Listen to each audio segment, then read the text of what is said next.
सियापति रामचंद्र की जय। आप सभी को नववर्ष की हार्दिक शुभकामनाएं।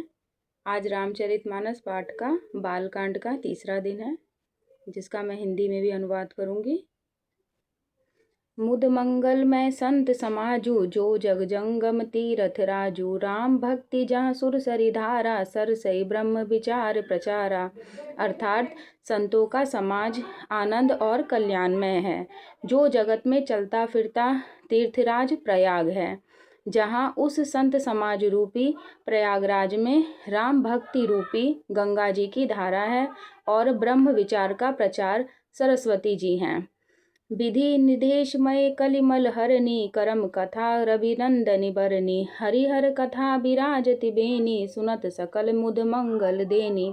अर्थात विधि और निषेध, यह करो और यह ना करो रूपी कर्मों की कथा कलयुग के पापों को हरने वाली सूर्य तनया यमुना जी हैं, और भगवान विष्णु और शंकर जी की कथाएं त्रिवेणी रूप से सुशोभित हैं, जो सुनते ही सब आनंद और कल्याणों की देने वाली हैं। बटु विश्वास अचल निज धर्मा, तीरथ राज समाज सुकर्मा। सब ही सुलभ सब दिन सब देशा, सेवत सादर समन कलेशा। अर्थात उस संत समाज रूपी प्रयाग में अपने धर्म में जो अटल विश्वास है, वह अक्षयवट है, और शुभ कर्म ही उस तीर्थराज का समाज परिकर है।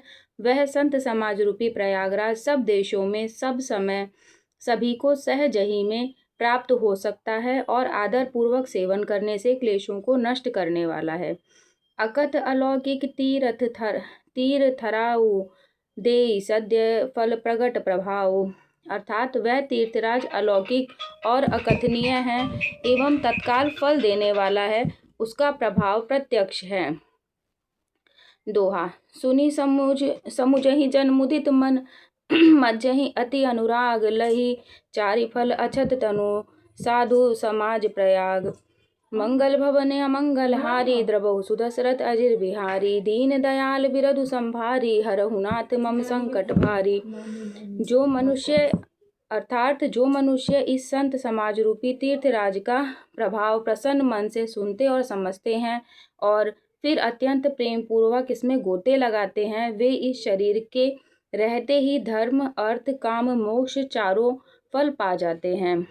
मज्जन फल पेखिय तत्काला, काक होई पिक बकऊ मराला।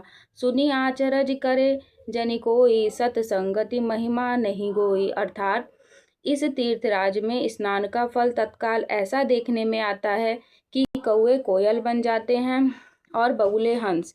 यह सुनकर कोई आश्चर्य ना करे, क्योंकि सत्संग की महिमा छिपी नहीं है।